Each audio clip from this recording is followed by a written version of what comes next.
মাঠে খেলতে বারণ করেছিলেন তৃণমূল কাউন্সিলর, শোনেননি কলেজ পড়ুয়া। ফুটবল নিয়ে মাঠে নেমে পড়েন, আর এর জন্য জুটল মার, ঝরল রক্ত। গয়েশপুরে চাঞ্চল্যকর অভিযোগ তৃণমূল কাউন্সিলরের বিরুদ্ধে, তিনি যদিও তা মানতে নারাজ।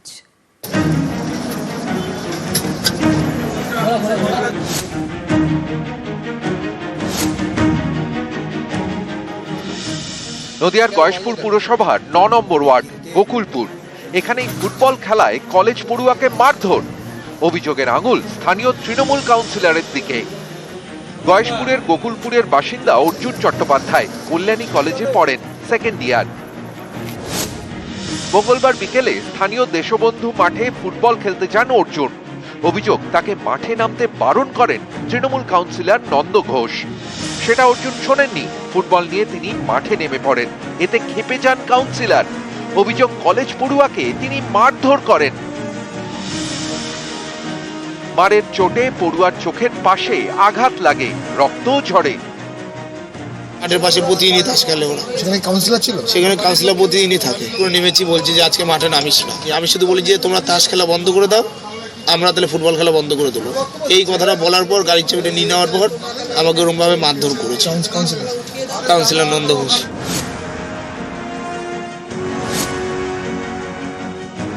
এগুলো সব লোক দেখানো। এইগুলো যেহেতু পৌরসভা একটা বিশৃঙ্খলা চলছে, তার সেইটাকে কাজে লাগিয়ে নন্দ ঘোষকে হ্যাকেল করা যাবে। নন্দ ঘোষকে যাতে দামানো যায় এবং লকআপে ভরানো যায়, তার জন্য এই প্রচেষ্টা করে তারা ওই অ্যাম্বুলেন্সে শুইয়ে নাটক করে নিয়ে গেছে। ওই ওয়ার্ডের কাউন্সিলর আমাদের এগেনস্ট আছে। পাশের বাড়ির ছেলের সহানুভূতি দেখানোর জন্য আমি এখানে এসেছি। এখানে আমি কোনো গ্রুপ বুঝি না, কোনো রাজনীতি বুঝি না। আমি এখানে কাউন্সিলর হয়ে এখানে আসিনি। কে কি অভিযোগ করলো, কি না করলো, পুলিশ তদন্ত করছে। আমার মনে হয় না গয়েশপুরে কোনো গোষ্ঠী আছে। নদিয়া থেকে রঞ্জিত সরকার, নিউজ 18 বাংলা। ধূপগুড়ি পুরসভায় কি বেনিয়মী নিয়ম? কেন বলছি, ছবিটা একবার দেখাই আপনাদের। ধূপগুড়ির ছবি, বেলা 11:29, কিন্তু কি ছবি, 11:30তেও অফিস দেখুন একেবারে খালি। অফিস টাইমে ফাঁকা দপ্তর, কর্মী অফিসারদের দেখাই নেই।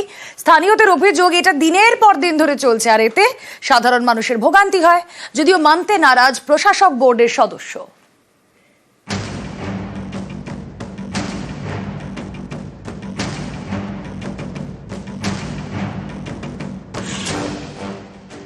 এটা জলপাইগুড়ি জেলার ধূপগুড়ি পুরসভা।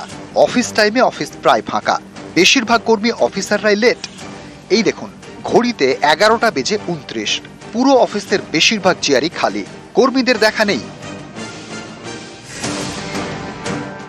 12টা প্রায় বাজতে চলেছে, অফিস গমগম করার কথা, কিন্তু ধূপগুড়ি পুরসভার ছবিটা দেখুন। কিছু কিছু টেবিলে কর্মীদের জটলা। ধূপগুড়ির বাসিন্দাদের অভিযোগ, এই কারণেই পুরো অফিসে গিয়ে পরিষেবা পেতে হয়রানির এক শেষ হয়। সেখানে অনিয়মই নিয়ম হয়ে দাঁড়িয়েছে। কখন এসেছিলেন? 11টা দিন। তো অফিসার ছিল না? না, উনি রাস্তায় ছিল। এখন ঢুকলো? আপনার কাজ হয়েছে? না, এখন করবে। ইনি বিশ্বজিৎ মণ্ডল, পুরসভার আধিকারিক। অফিসে ঢুকতে ঢুকতে 11:15। কেন এত দেরি, শুনুন তার জবাব। আমি আমার যথেষ্ট দিয়ে পরিষেবা দেওয়ার চেষ্টা করি, আমার সর্বস্ব দিয়ে চেষ্টা করি, আমি বাড়িতে বসে পরিষেবা দেওয়ার চেষ্টা করি। এরপরে যদি কোনো সমস্যা হয় তাহলে পাবলিক বলুক কোন পাবলিকের সমস্যা। অভিযোগ করছে যারা এসে বসে আছে। আমাকে দেখান।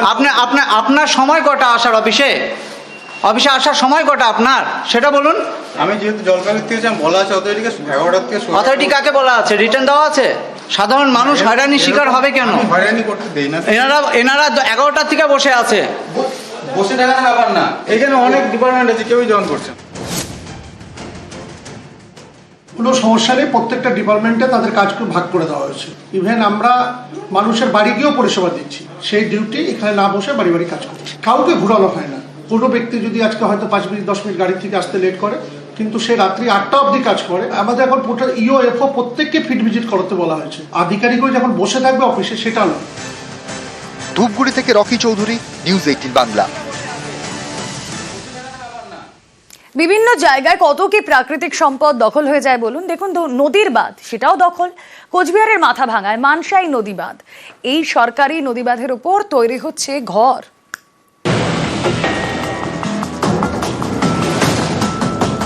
এটা নদী বাঁধ, দেখুন এই নদী বাঁধের ওপর নির্মাণ হচ্ছে। বসছে ইটের গাঁথনি, উঠছে পিলার। ইটের গায়ের সিমেন্ট এখনো কাঁচা, সদ্য গাঁথনি শুরু হয়েছে। এইভাবেই নদী বাঁধ দখল, বাঁধের উপর তৈরি হচ্ছে ঘর। আমরা যখন একটু কাজ করছি আমাদেরও ভেঙে দিতে বলছে, লাস্টে এমনকি জিসিবি এনে ভেঙে দেওয়া হয়েছে। এরাও যদি এরকম করে বাড়ি ঘর বানায় তা আমাদের ওইটাই যেন এইটাকেও আটকানো হয়।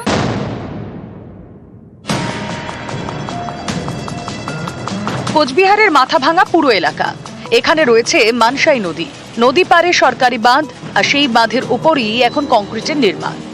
এটা ছাপড়া করার জন্য করছি, একটা ছাপড়া করে থাকবো, খালি ভিটিটা একটু ঢালাই দিয়ে নিতে হয় তার জন্য। কারো কাছ থেকে কোনো অনুমতি নেই। হ্যাঁ, এটা জানি, এটা অবৈধ, কিন্তু কাউকে বলি নেই, কেউ কিছু বলতেও আসে না, কাউকে কিছু বলিও নেই। আর এইটা আমি নিজের থেকেই করতেছি। যদি জানতাম তাহলে হাতি দিতাম না, করতামও না, ওই ছাপড়াতেই থাকতাম। লোক পাঠাচ্ছি, আমাদের পৌরসভার ইঞ্জিনিয়ার যাচ্ছে, আমরা এটাকে ভেঙে দেবো যদি সেটা অবৈধ নির্মাণ হয়ে থাকে। আমরা কোনো রকম বরদাস্ত আমরা করব না। কোচবিহার থেকে রাজেশ দাস, নিউজ 18 বাংলা। নদী বললেই চোখের সামনে ভেসে ওঠে ছলাচ্ছল। পুরুলিয়ার ছবিটা না একেবারে উল্টো। এখানে দেখুন, নদীতে জল নেই, কাঁসাই নদীর চোখে জল কার্যত।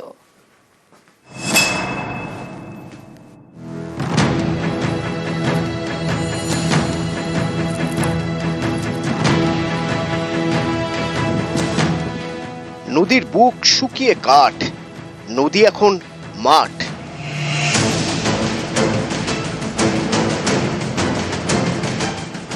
দেখলে মনে হবে মাঠ, মাঠের মতোই গজিয়েছে ঘাস। আসলে এটা নদী, জল থাকার কথা কিন্তু জল নেই। পুরুলিয়ার কংসাবতী শুকিয়ে কাঠ। স্থানীয়রা এই নদীকে ডাকেন কাঁসাই বলে। পুরুলিয়ার পুরো এলাকার লাইফ লাইন, খাবার জলের বড় ভরসা, সেই কাঁসাই নদীতেই জল নেই।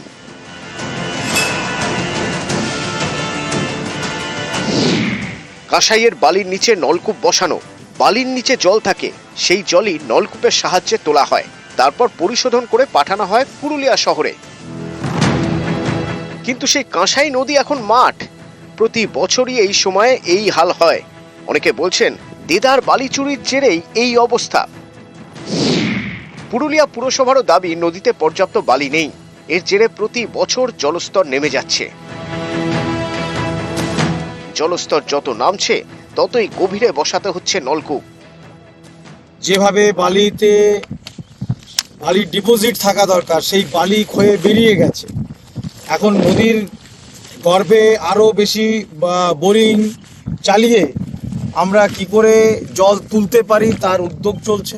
জল সংরক্ষিত করুন, পানীয় জল কিছুতেই অপচয় হতে দেবেন না। পুরপ্রধান বলছেন জল বাঁচান, কিন্তু তা কি আদৌ হচ্ছে? এই দেখুন, পুরুলিয়ার মতো শুখা জেলায় কিভাবে জল নষ্ট হচ্ছে।